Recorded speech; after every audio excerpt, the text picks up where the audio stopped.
Hola a todos, en este vídeo os contaré historias de brujas y cementerios. La última historia es la más impactante. Me llamo Mariano y tengo 21 años. Quiero contar una historia sobre brujas, ya que muchos de mi familia estuvimos inmiscuidos con varias de ellas, en especial con una que hasta la fecha es esposa de mi tío abuelo. Soy de la Ciudad de México, para ser más exacto de la Ajusco. La historia comienza mucho antes de mi nacimiento, cuando mi madre, mis abuelos y mis tíos vivían en la colonia Bosques del Pedregal. Mi madre me cuenta que hace mucho tiempo, cuando eran pequeños y apenas había nacido mi tío menor, lloraba mucho. El hermano de mi abuelito se enteró de que había nacido un hijo. Su esposa siempre tuvo costumbres extrañas, pero nunca le dieron importancia. También cuenta que mi tío le tenía mucha envidia a mi abuelo porque él, con menos tiempo en la ciudad, ya tenía un camión de carga propio, y su hermano que llevaba más tiempo todavía rentaba el suyo. Dicen que cuando nació el bebé, comenzaron a escuchar arañazos en el techo, pero pensaban que era un gato o algo parecido. Hasta que un día mi abuelita sintió demasiado sueño, como si no hubiera dormido en toda la noche anterior.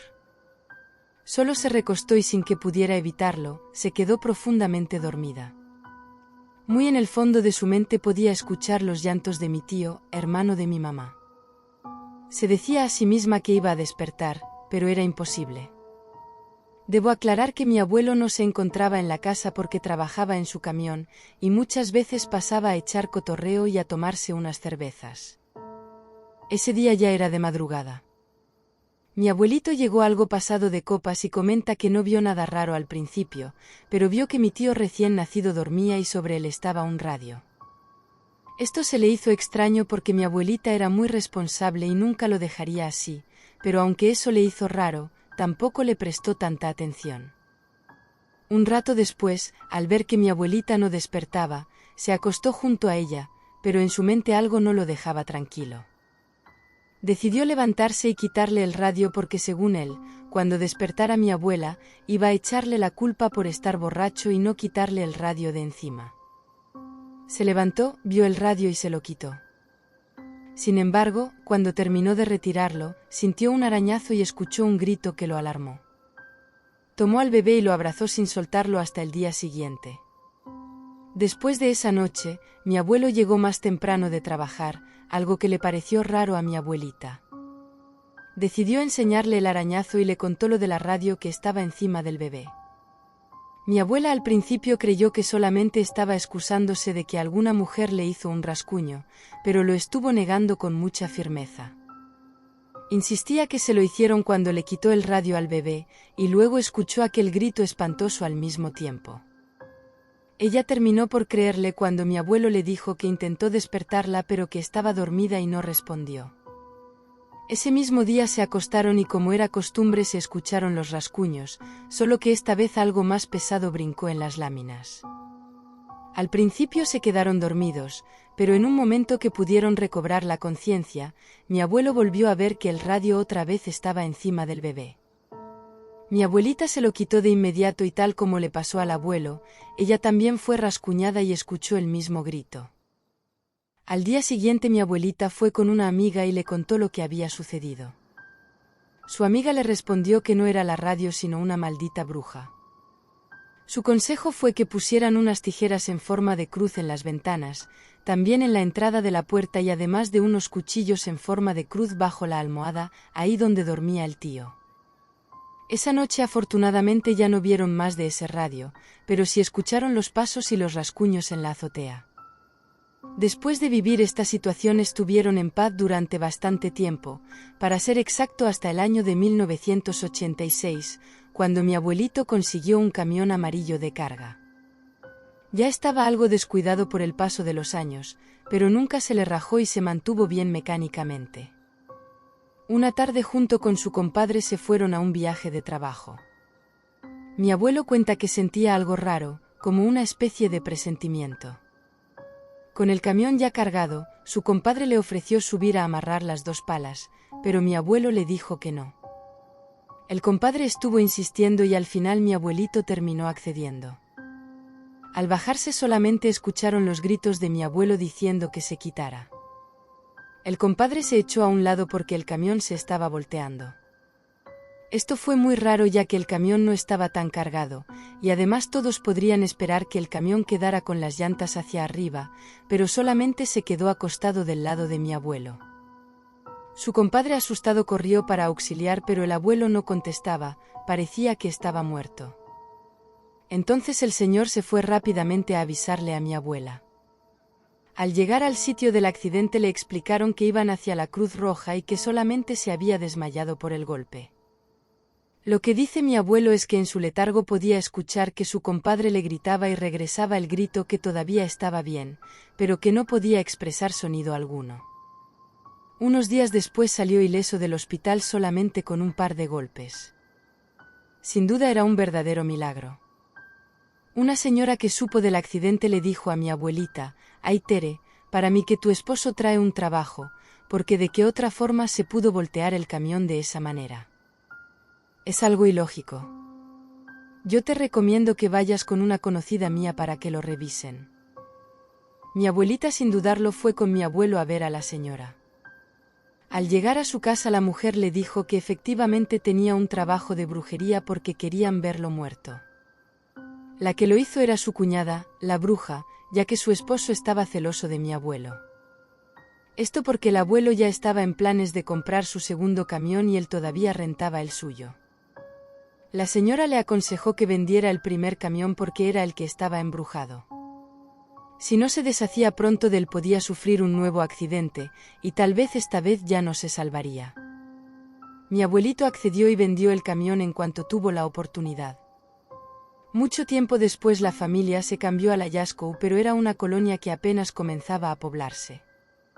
Nos citamos unos días después de que yo nací. Mi mamá dice que al igual que en esa ocasión ella también escuchó ruidos en el techo. Era como si algo pesado cayera en las láminas. También dice que una noche yo estaba inconsolable. No podía darme de comer, traerme cargada o darme consuelo. Mi mamá comenzó a sentir un sueño pesado y mi papá, por más que la zarandeaba, no la pudo despertar. Estaba sumergida en un sueño demasiado profundo, y esto claro que no le dio una buena espina. Se asustó mucho y solamente atinó a abrazarme y no quería dormirse hasta que amaneciera. Aguantó y contra todo pronóstico se mantuvo hasta que los rayos del sol aparecieron. Mi mamá le contó lo sucedido a mi abuela y ella le respondió: «Hija, eso que les pasó fue por la culpa de una bruja. ¿Quiere llevarse al pequeño? Ponle unas tijeras en forma de cruz y verás que no hay problemas». Mi mamá lo hizo y yo empecé a dormir de maravilla. Hace años que trabajo en el cementerio de mi ciudad y nunca imaginé que terminaría contando algo así. Siempre pensé que lo sobrenatural era puro cuento. Creo que por eso no me dio miedo meterme a trabajar en esto, pero mi forma de ver todo cambió cuando me pasó a mí. Esto que voy a contarles es algo que viví en carne propia y aún me cuesta creer. Todo empezó una noche cualquiera. Mi trabajo es bastante simple: asegurarme de que todo esté en orden, que las puertas estén cerradas, y de vez en cuando, evitar que algún adolescente se meta a hacer tonterías. Pero esa noche, mientras hacía mi ronda, comencé a escuchar pasos detrás de mí. Pensé que era alguien que se había colado, así que me di la vuelta rápido para enfrentarlo, pero no había nadie. Me quedé un poco extrañado, pero seguí caminando, pensando que lo había confundido con algún sonido de la naturaleza. Pero entonces los pasos continuaron. Cada vez que yo caminaba, los escuchaba justo detrás de mí, al mismo ritmo. Y cuando me detenía, estos se detenían.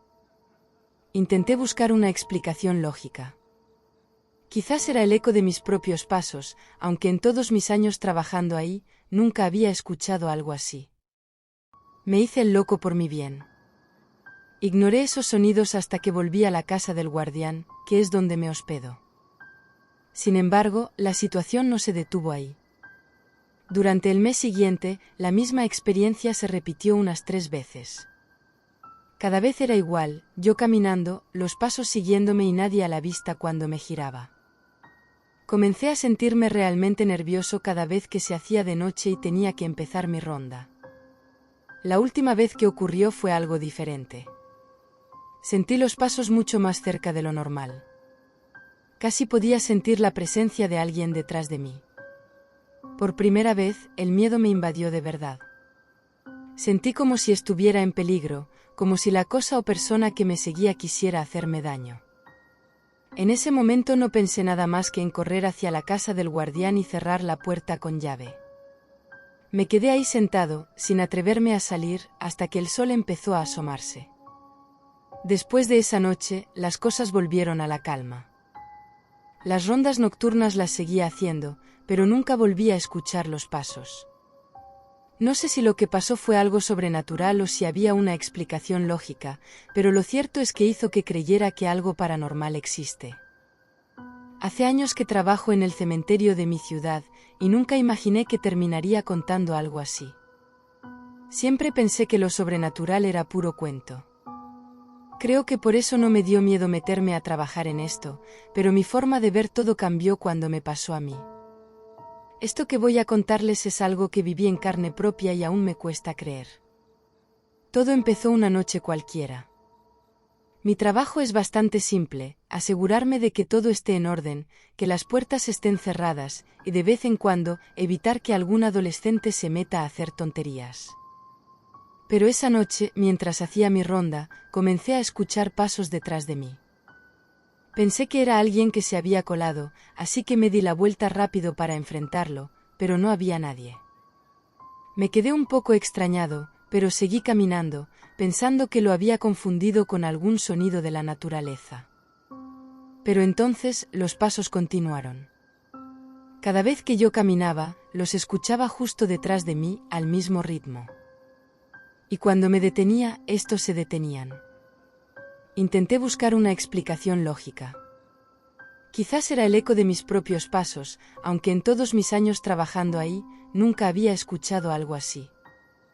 Me hice el loco por mi bien. Ignoré esos sonidos hasta que volví a la casa del guardián, que es donde me hospedo.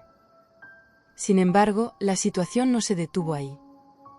Durante el mes siguiente, la misma experiencia se repitió unas 3 veces. Cada vez era igual, yo caminando, los pasos siguiéndome y nadie a la vista cuando me giraba. Comencé a sentirme realmente nervioso cada vez que se hacía de noche y tenía que empezar mi ronda. La última vez que ocurrió fue algo diferente. Sentí los pasos mucho más cerca de lo normal.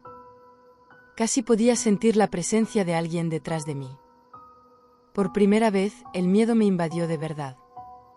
Sentí como si estuviera en peligro, como si la cosa o persona que me seguía quisiera hacerme daño. En ese momento no pensé nada más que en correr hacia la casa del guardián y cerrar la puerta con llave.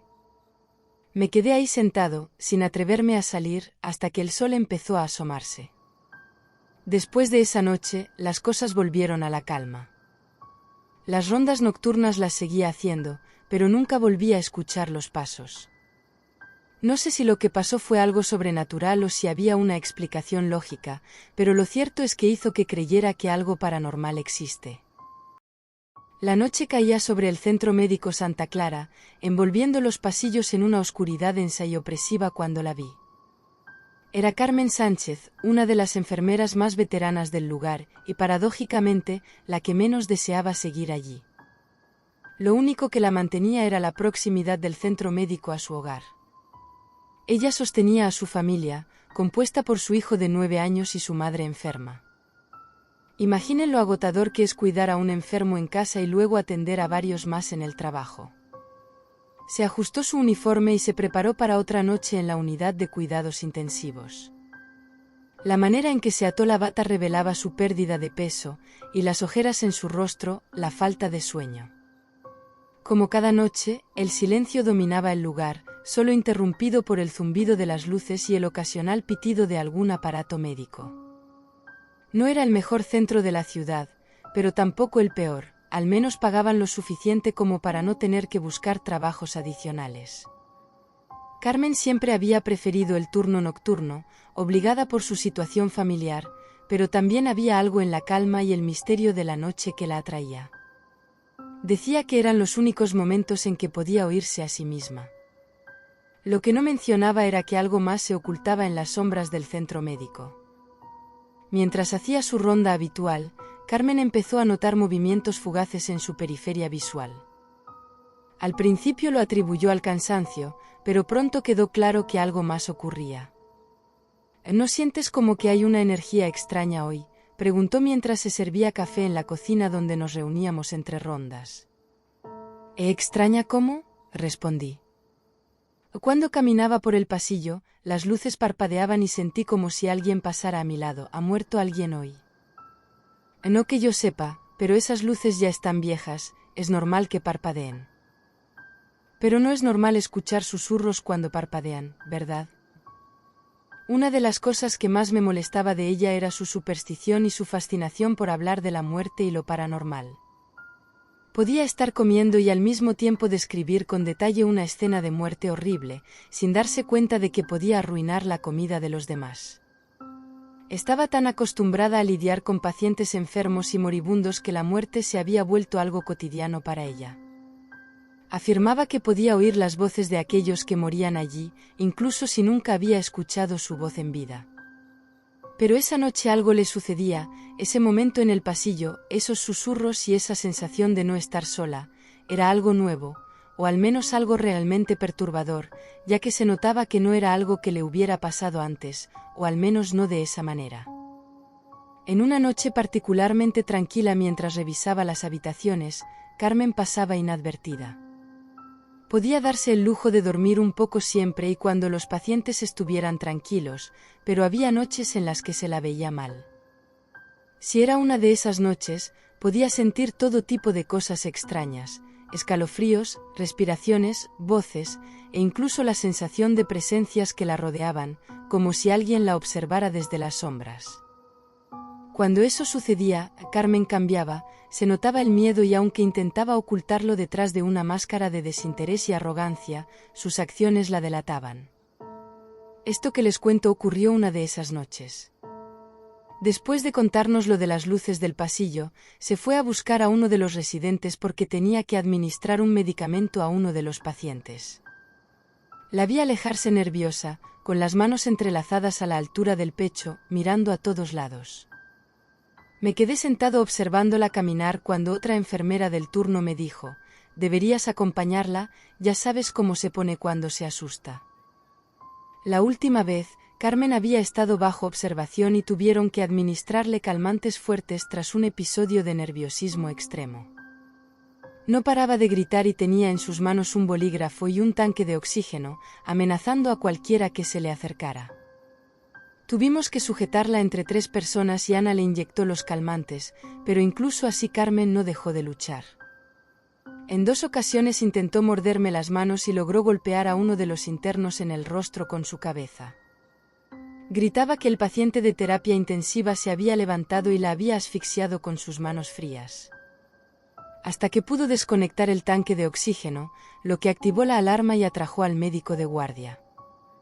Lo extraño es que ese paciente estaba en coma inducido por un derrame cerebral y no tenía un pronóstico prometedor. Era prácticamente imposible que hubiera hecho algo como lo que Carmen describía.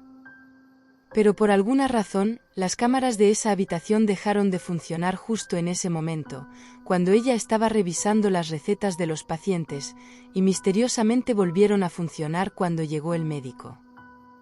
Al entrar, encontraron a Carmen en el suelo, temblando, con el cabello suelto y la mirada perdida, sosteniendo un bolígrafo y un tanque de oxígeno verde. El paciente estaba desconectado, lo que podría haber causado una tragedia. Los médicos actuaron rápidamente y lograron estabilizar al hombre. La versión de Carmen era poco creíble, pero sin las imágenes de las cámaras, era imposible responsabilizarla, por lo que conservó su trabajo. Para evitar otro incidente como el anterior, decidí seguirla para que no anduviera sola y asustada por el centro médico. La alcancé en el 2º piso, en el área de camas con pacientes no graves, que solo estaban internados para seguimiento o en espera de una operación. Le dije que la acompañaría para que no se sintiera sola y ella agradeció con una sonrisa discreta. Mientras hacía su revisión de rutina y yo me quedaba parado en la puerta, su bolígrafo se cayó al suelo y rodó debajo de una de las camas. La vi agacharse y gatear hasta el bolígrafo, cuando de repente giró bruscamente, haciendo un ruido con la boca, pero no había nadie más. Intentó sacudirse la sensación concentrándose en alcanzar el bolígrafo, pero volvió a reaccionar de la misma manera. Se levantó, se sacudió la ropa blanca y salió de ahí sin siquiera mirarme.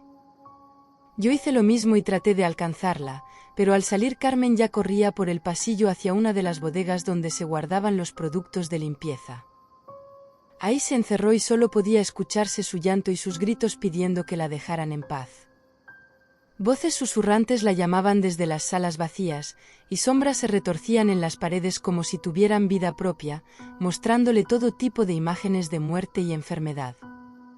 Hasta que se encontró cara a cara con una figura etérea que se contorsionaba y retorcía, emitiendo gemidos guturales que aceleraban el corazón de Carmen por el miedo.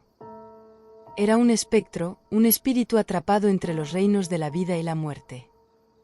Este espectro se presentó ante ella como un enviado de la muerte, el juez encargado de decidir quién sufría y quién no. A su lado estaba parado uno de los pacientes que acababa de visitar, pero con una expresión de profundo dolor y sufrimiento que le pedía ayuda. Según ella, esa figura le dijo quiénes de los pacientes que estaban ahí esa noche iban a morir, además de darle la hora exacta y decirle quiénes la acompañarían al infierno y quiénes se quedarían para siempre atrapados en las paredes de ese lugar.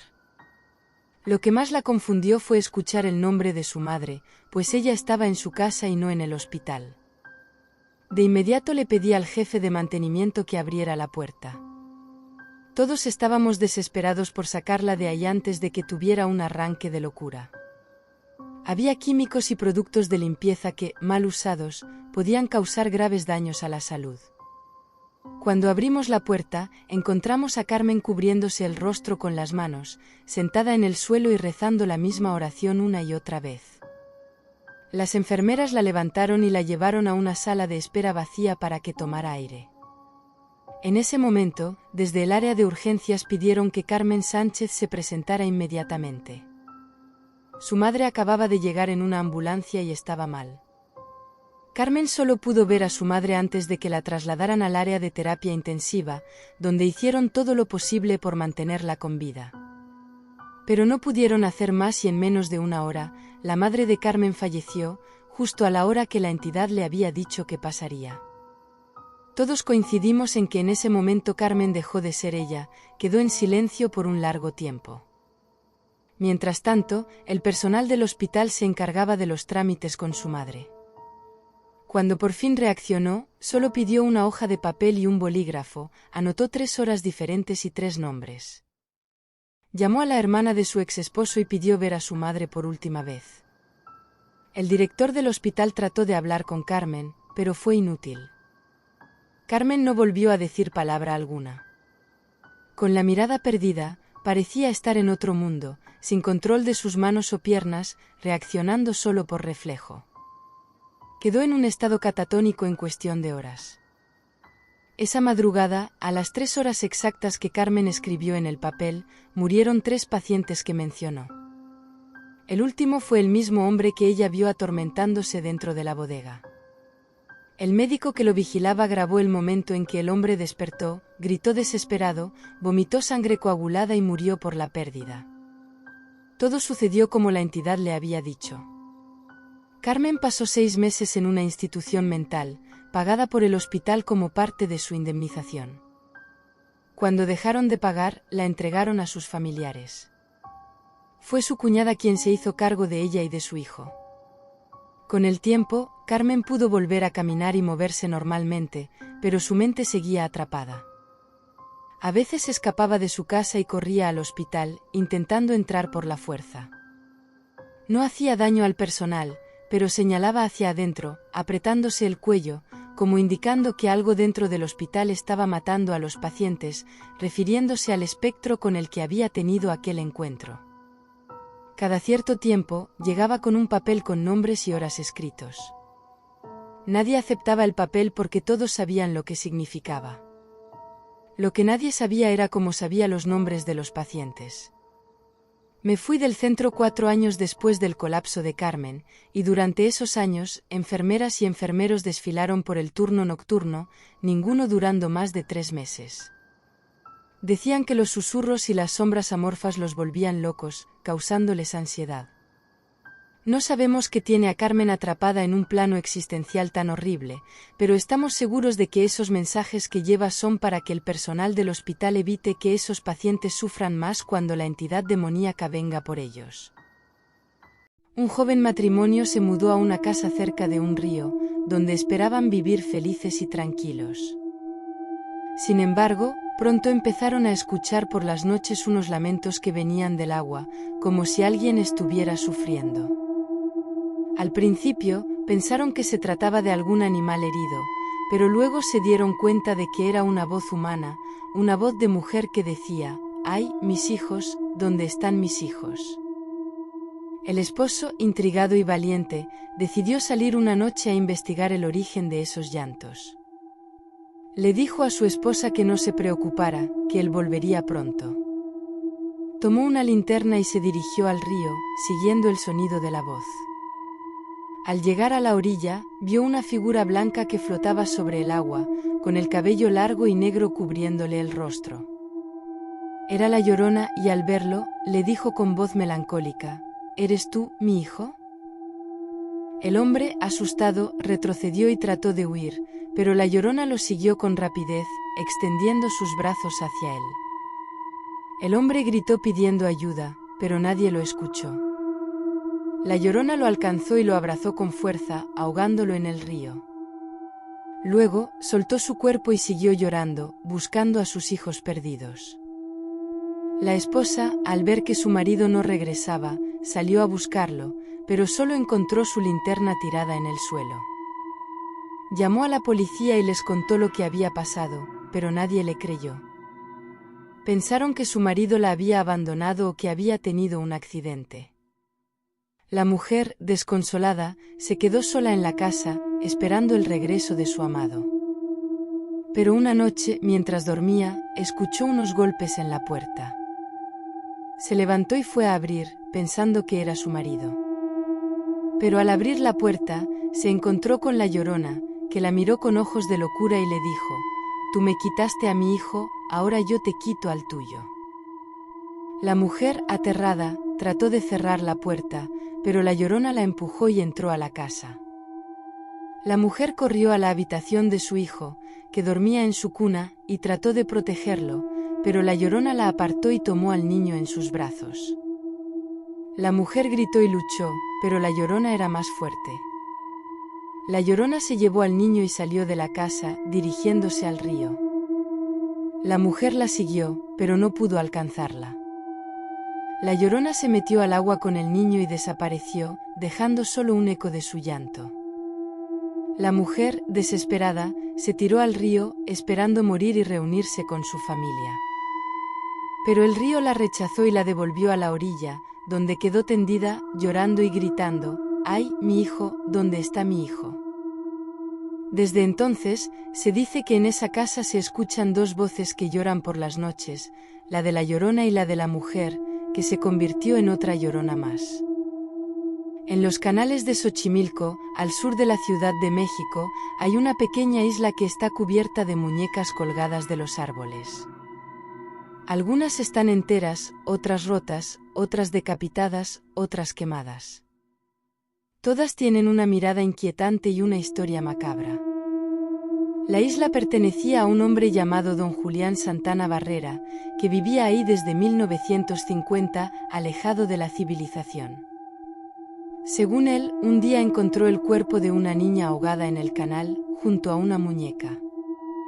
Como no pudo salvarla, decidió colgar la muñeca en un árbol, como una forma de honrar su espíritu. Pero eso no fue suficiente. Don Julián empezó a escuchar los lamentos de la niña, que le pedía más muñecas. Así que se dedicó a recolectar todas las muñecas que podía, de la basura, de los mercados, de las casas abandonadas. Las colgaba en los árboles, las ataba a las ramas, las clavaba en las paredes. Creía que así protegía a la isla de los malos espíritus y calmaba a la niña. Pero lo que hizo fue crear un lugar tétrico y maldito, que atraía la curiosidad de los visitantes. Algunos decían que las muñecas se movían, que parpadeaban, que susurraban. Otros decían que sentían una presencia maligna, que los observaba, que los seguía. Otros decían que habían visto a la niña, que salía del agua, que los llamaba, que los tocaba. Don Julián vivió en la isla hasta 2001, cuando murió de un infarto. Lo más escalofriante es que su cuerpo fue encontrado en el mismo lugar donde había hallado a la niña, 50 años antes. Algunos dicen que fue una coincidencia, otros que fue una venganza. Lo cierto es que desde entonces, la isla se ha vuelto más famosa y más temida.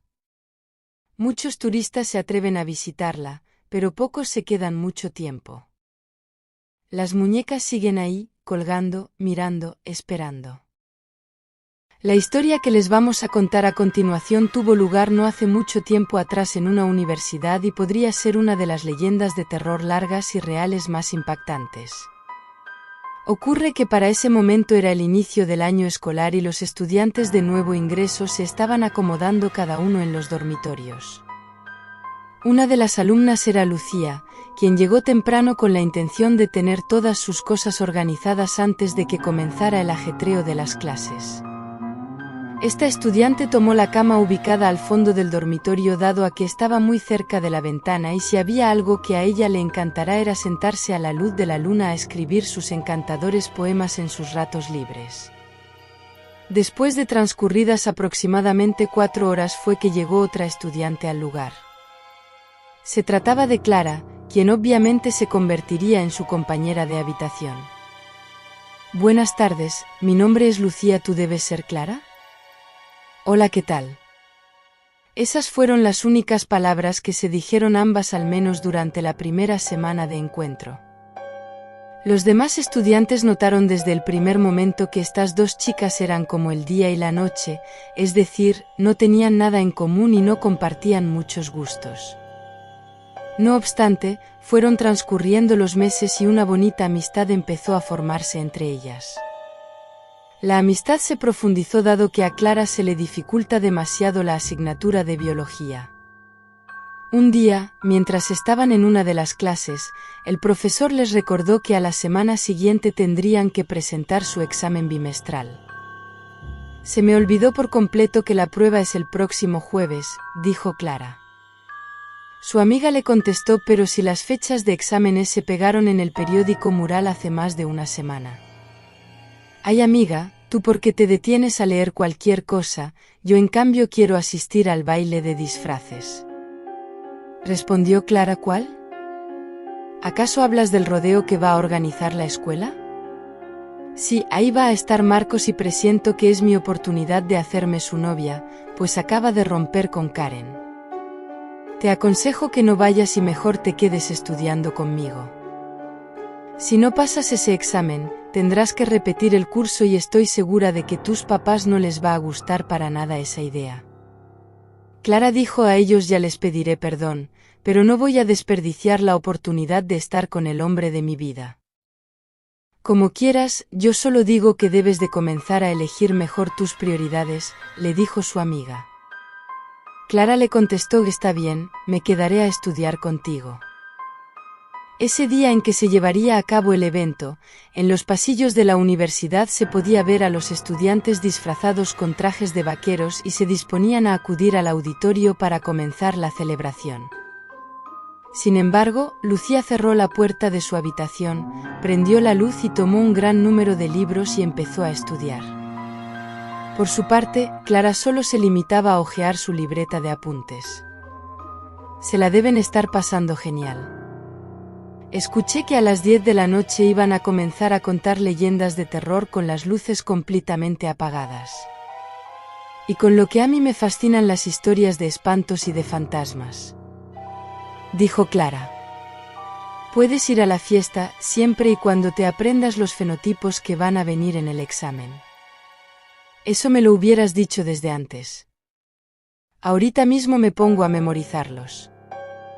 Cuando el reloj marcaba justo las 10:45 de la noche, su amiga le demostró a Lucía que ya se sabía por completo la lección de biología, por lo cual podría asistir a la fiesta de estudiantes sin temor a sacar una mala calificación. Tal vez a la hora que regreses, yo ya estaré dormida, pero en la mañana me cuentas cómo te fue en la fiesta. Clara tuvo una de sus mejores noches de toda su vida, no solo porque logró hacerse novia del hombre a quien tanto amaba, sino también porque fuera nombrada la reina del baile. Después de la fiesta, Clara regresó a los dormitorios de la universidad. Eran aproximadamente las 3 de la mañana y antes de entrar al cuarto, se quitó los zapatos para no hacer ruido. Ayudada con su teléfono, alumbró un poco el cuarto y vio cómo su amiga se había quedado dormida boca abajo con la cara entre las páginas de uno de sus libros. Pensó que lo mejor era no despertarla, ya que mejor sería hacerlo por la mañana y así pedirle que le ayudara a repasar de nuevo la lección. Amaneció y Clara despertó apenas salió el primer rayo de sol. Se paró de la cama y corrió a despertar a su amiga, quien continuaba en la misma posición, algo que le llamó la atención porque Lucía solía dormir de lado. «Levántate, floja, tienes que ayudarme a estudiar». Al ver que no recibía respuesta, la sacudió del hombro con fuerza, pero el cuerpo de su amiga estaba como un hielo. Acercó una de sus manos a la cabeza de Lucía y solo sintió algo húmedo y viscoso. Cuando levantó la mirada observó con terror cómo una de las paredes de la recámara estaba escrita una oración con sangre: «Tú también debiste de ir a la fiesta, pero preferiste quedarte estudiando. Este es el precio que tuviste que pagar». Cuando Clara volteó el cuerpo de su amiga, vio cómo la cara de Lucía estaba repleta de heridas y golpes. Del área de su abdomen salían borbotones de sangre e incluso se llegaban a asomar algunas de sus vísceras. La joven desconsolada se tiró al piso pataleando y rompiendo en llanto como una niña. Sus gritos fueron escuchados por las autoridades universitarias, quienes avisaron a las demás autoridades, incluyendo la policía, de lo que estaba sucediendo. Los funcionarios policiales no pudieron hallar a ningún responsable, pues los interrogatorios dijeron que no notaron nada anormal esa noche. Las cámaras de seguridad tampoco registraron alguna actividad extraña. Luego se supo que Clara, en su adolescencia, había sido internada en una clínica psiquiátrica por problemas de esquizofrenia y doble personalidad. Hace 2 días, experimenté algo bastante inusual. Estaba ensayando una declamación que tenemos preparado para el Viacrucis de Viernes Santo dentro de una iglesia. El emplazamiento de la parroquia la compone una capilla, la iglesia y unos salones, dispuestos en 2 pisos. Era ya noche, pasadas las 9, en ese momento, todos los integrantes estábamos atentos al ensayo. Era el turno de la persona que interpretará a la Virgen María. Estábamos conscientes que en la capilla estaba el padre haciendo una congregación, y en la parte arriba de los salones de donde nosotros estábamos, estaba un grupo de mujeres, en una plática. No estábamos solos, y justo a la mitad del poema que estaba ensayando la intérprete, escuchamos unos gritos. Eran guturales, graves como si fuesen de alguien masculino, molesto como discutiendo, pero era una voz realmente macabra, desconocida. Todos los presentes en el ensayo interrumpimos la sesión para corroborar si estaba pasando algo. Nadie se divisaba al alcance. ¿Qué fue lo extraño? Los gritos provenían de arriba, así que echamos un vistazo desde abajo, observando el grupo de oración que estaba arriba. No se alcanzaba a ver a ningún hombre, lo cual se nos hizo raro. El intérprete de Jesús y yo subimos a la segunda planta, nos cercioramos de que estuviera todo en orden. Y para nuestra sorpresa, solo estaba el grupo de mujeres, concentradas en su oración. No había rastro de una persona masculina que pudiera haber hecho esa voz que todos mis compañeros y yo escuchamos. Echamos un vistazo a la calle si no se escuchaba una discusión. Pero tampoco hallamos nada. Recorrimos la iglesia, que estaba vacía, hasta llegar a la capilla que seguían en su congregación. Entonces, ¿qué rayos fue esa voz? Regresamos al salón, para reanudar el ensayo del diálogo de María, que es un poema. Para nuestra sorpresa, siendo testigos de que en su declaración anterior a esto, recordaba la mayor parte de su poema, ahora se encontraba bloqueada, tratando de recordar su poema. Intentó 2, 3 veces, simplemente no podía reclamar ahora.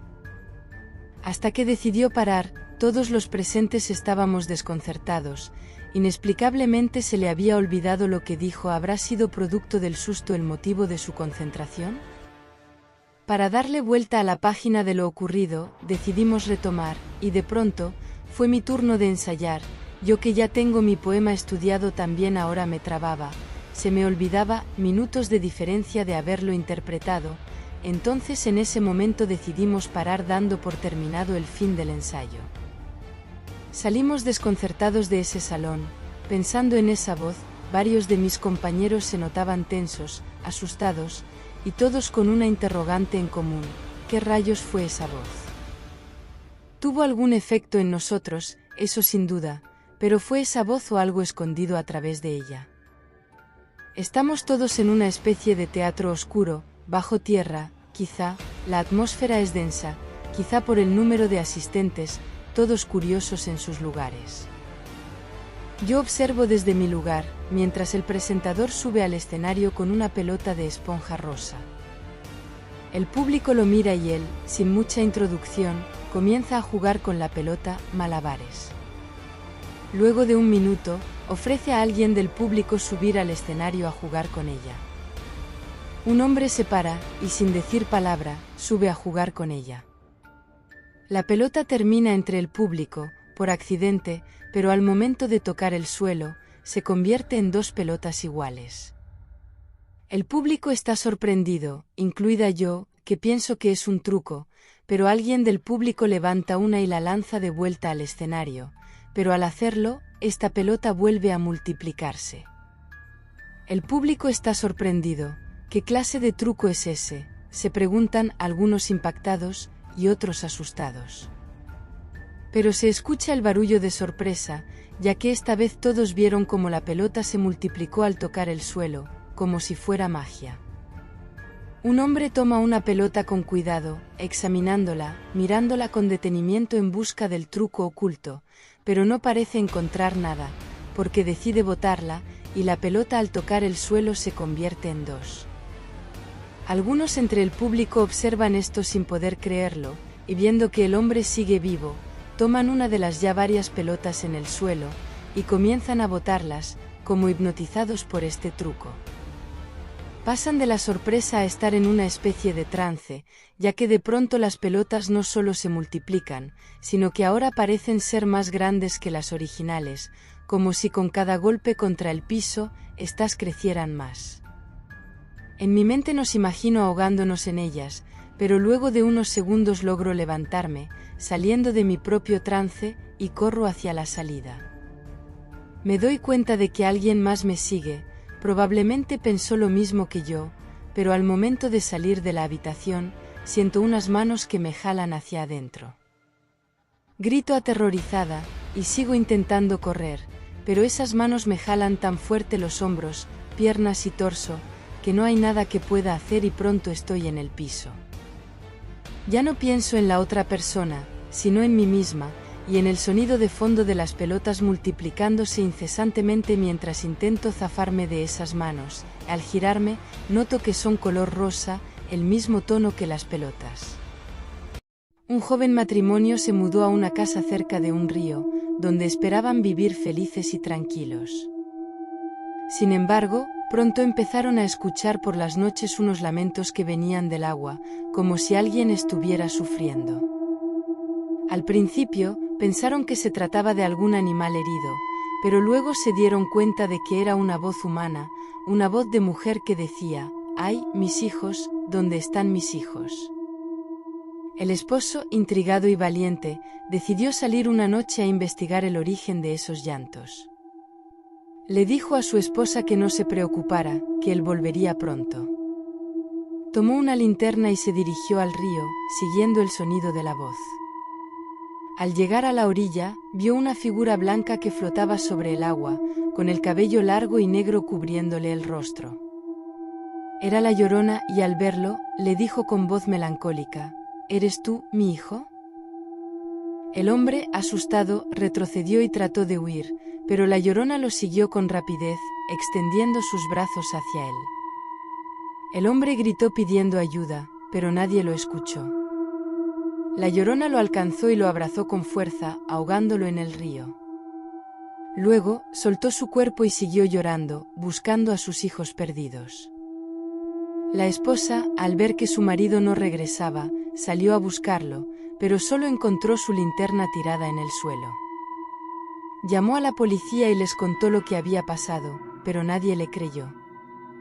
Pensaron que su marido la había abandonado o que había tenido un accidente. La mujer, desconsolada, se quedó sola en la casa, esperando el regreso de su amado. Pero una noche, mientras dormía, escuchó unos golpes en la puerta. Se levantó y fue a abrir, pensando que era su marido. Pero al abrir la puerta, se encontró con la Llorona, que la miró con ojos de locura y le dijo: «Tú me quitaste a mi hijo, ahora yo te quito al tuyo». La mujer, aterrada, trató de cerrar la puerta, pero la Llorona la empujó y entró a la casa. La mujer corrió a la habitación de su hijo, que dormía en su cuna, y trató de protegerlo, pero la Llorona la apartó y tomó al niño en sus brazos. La mujer gritó y luchó, pero la Llorona era más fuerte. La Llorona se llevó al niño y salió de la casa, dirigiéndose al río. La mujer la siguió, pero no pudo alcanzarla. La Llorona se metió al agua con el niño y desapareció, dejando solo un eco de su llanto. La mujer, desesperada, se tiró al río, esperando morir y reunirse con su familia. Pero el río la rechazó y la devolvió a la orilla, donde quedó tendida, llorando y gritando: «¡Ay, mi hijo! ¿Dónde está mi hijo?». Desde entonces, se dice que en esa casa se escuchan dos voces que lloran por las noches, la de la Llorona y la de la mujer, que se convirtió en otra Llorona más.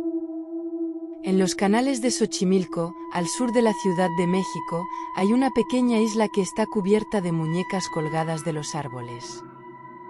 Algunas están enteras, otras rotas, otras decapitadas, otras quemadas.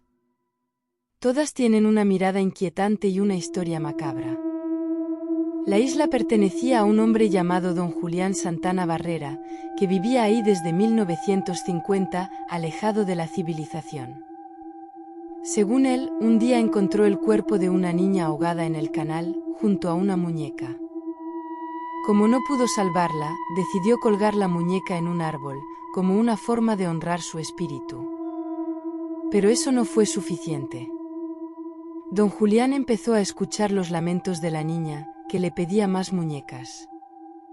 Así que se dedicó a recolectar todas las muñecas que podía, de la basura, de los mercados, de las casas abandonadas. Las colgaba en los árboles, las ataba a las ramas, las clavaba en las paredes. Creía que así protegía a la isla de los malos espíritus y calmaba a la niña. Pero lo que hizo fue crear un lugar tétrico y maldito, que atraía la curiosidad de los visitantes. Algunos decían que las muñecas se movían, que parpadeaban, que susurraban. Otros decían que sentían una presencia maligna, que los observaba, que los seguía.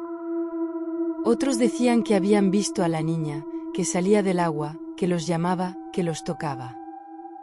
Don Julián vivió en la isla hasta 2001, cuando murió de un infarto. Lo más escalofriante es que su cuerpo fue encontrado en el mismo lugar donde había hallado a la niña, 50 años antes. Algunos dicen que fue una coincidencia, otros que fue una venganza. Lo cierto es que desde entonces, la isla se ha vuelto más famosa y más temida. Muchos turistas se atreven a visitarla, pero pocos se quedan mucho tiempo. Las muñecas siguen ahí, colgando, mirando, esperando. La historia que les vamos a contar a continuación tuvo lugar no hace mucho tiempo atrás en una universidad y podría ser una de las leyendas de terror largas y reales más impactantes. Ocurre que para ese momento era el inicio del año escolar y los estudiantes de nuevo ingreso se estaban acomodando cada uno en los dormitorios. Una de las alumnas era Lucía, quien llegó temprano con la intención de tener todas sus cosas organizadas antes de que comenzara el ajetreo de las clases. Esta estudiante tomó la cama ubicada al fondo del dormitorio dado a que estaba muy cerca de la ventana y si había algo que a ella le encantará era sentarse a la luz de la luna a escribir sus encantadores poemas en sus ratos libres. Después de transcurridas aproximadamente 4 horas fue que llegó otra estudiante al lugar.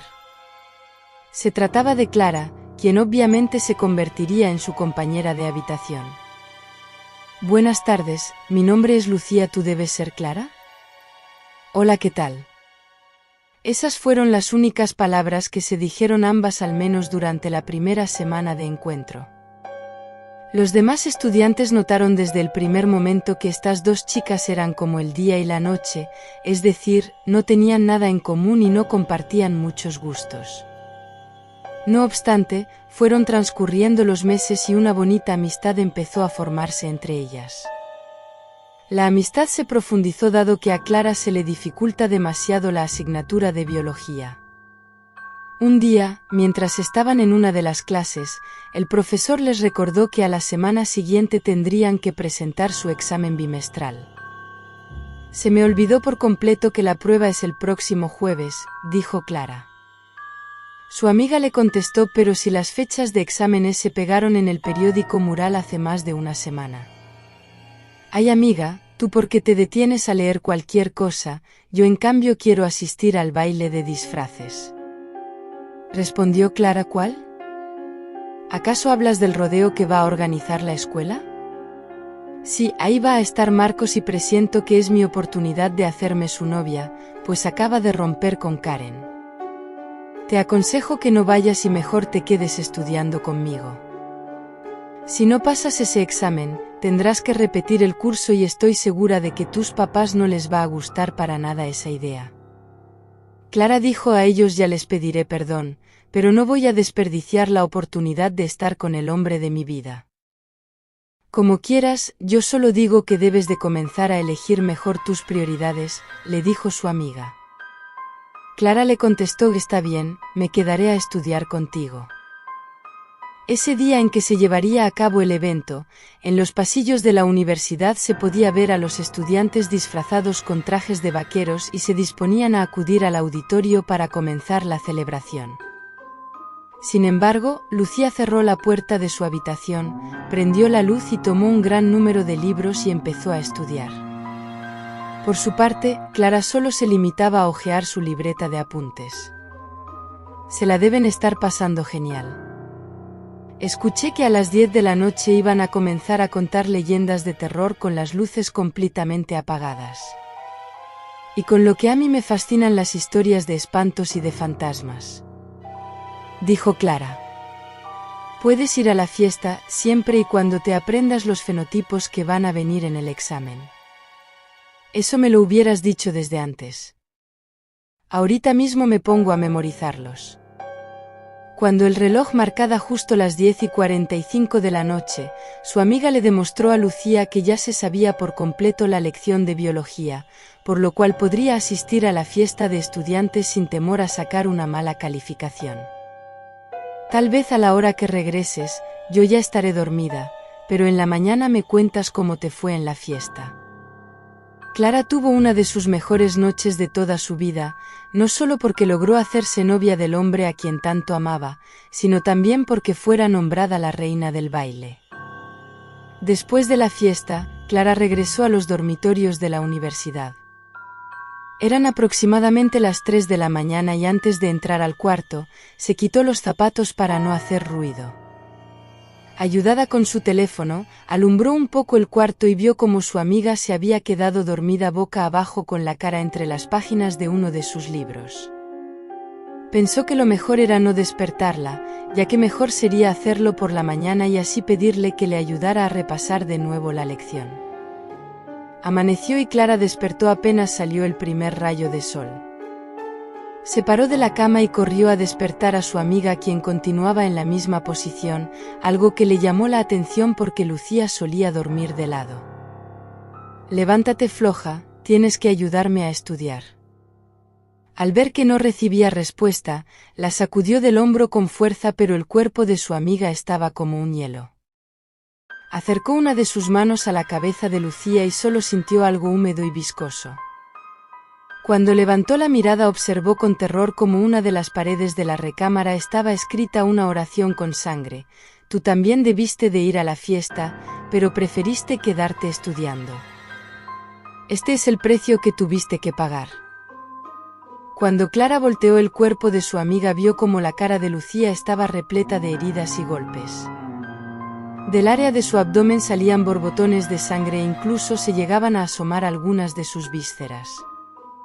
La joven desconsolada se tiró al piso pataleando y rompiendo en llanto como una niña.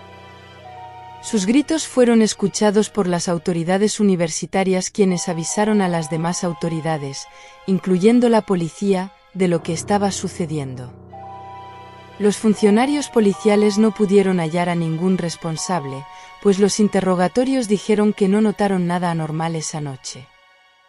Las cámaras de seguridad tampoco registraron alguna actividad extraña.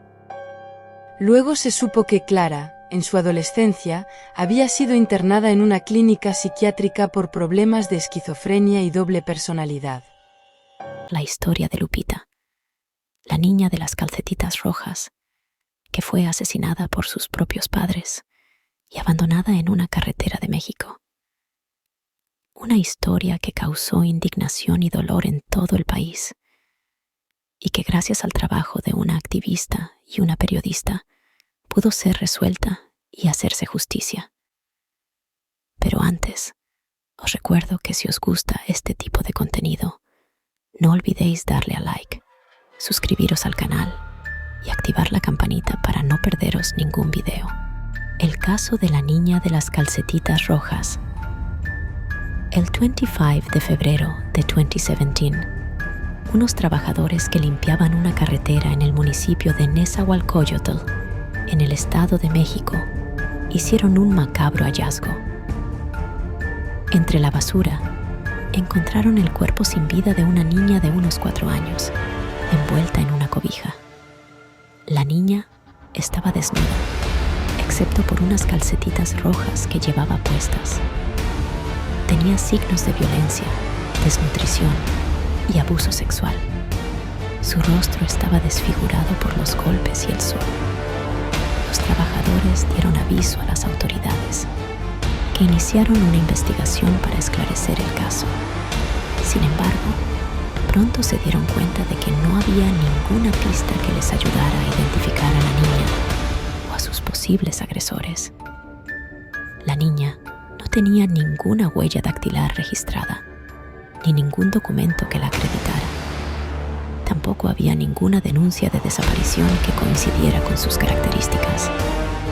La niña era una desconocida, una invisible, una más de las miles de víctimas de la violencia y la indiferencia en México.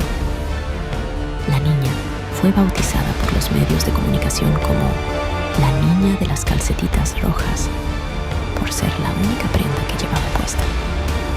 Su caso conmovió a la opinión pública, que se preguntaba quién era esa niña, de dónde venía, qué le habían hecho y por qué nadie la reclamaba. Se organizaron marchas, vigilias y campañas para exigir justicia y encontrar a su familia. Se difundieron retratos hablados y fotografías de la niña por las redes sociales, los periódicos y la televisión. Se ofreció una recompensa de $1.000.000 a quien diera información sobre el caso. Pero nada funcionó. Nadie se acercó a reconocer a la niña, ni a dar alguna pista sobre su origen o su destino. La niña de las calcetitas rojas seguía siendo un enigma, un misterio, un fantasma. El caso se fue enfriando y quedó archivado como uno más de los miles de homicidios que se cometen cada año en México, sin resolver, sin castigar, sin olvidar. Hasta que, 2 años después, el caso dio un giro inesperado. El 21 de marzo de 2019, la Fiscalía General de Justicia del Estado de México anunció que había detenido a 2 personas como presuntos responsables del asesinato de la niña de las calcetitas rojas. Se trataba de Pablo Gerardo N.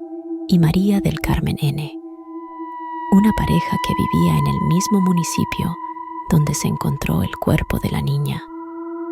Según la Fiscalía, la pareja confesó haber matado a la niña, que resultó ser su hija biológica. La Fiscalía explicó que la pareja tenía otros 3 hijos y que vivían en condiciones de extrema pobreza y violencia.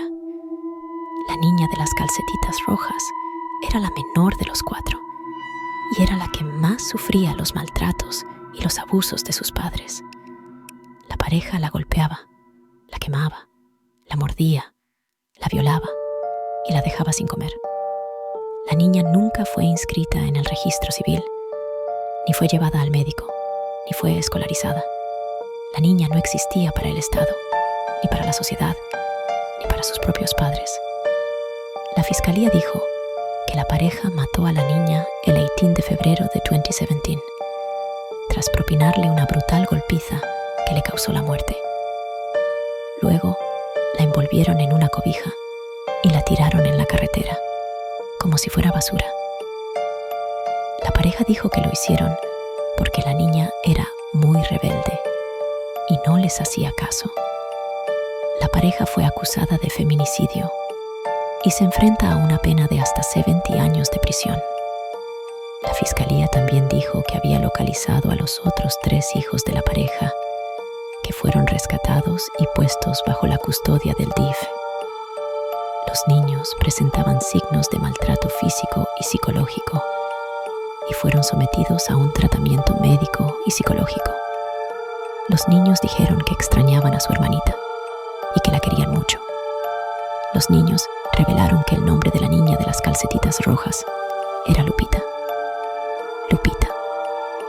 Ese era el nombre de la niña que durante 2 años nadie supo, nadie dijo, nadie buscó. Lupita. Ese era el nombre de la niña que murió sin amor, sin justicia, sin dignidad. Lupita. Ese era el nombre de la niña que ahora, por fin, podía descansar en paz.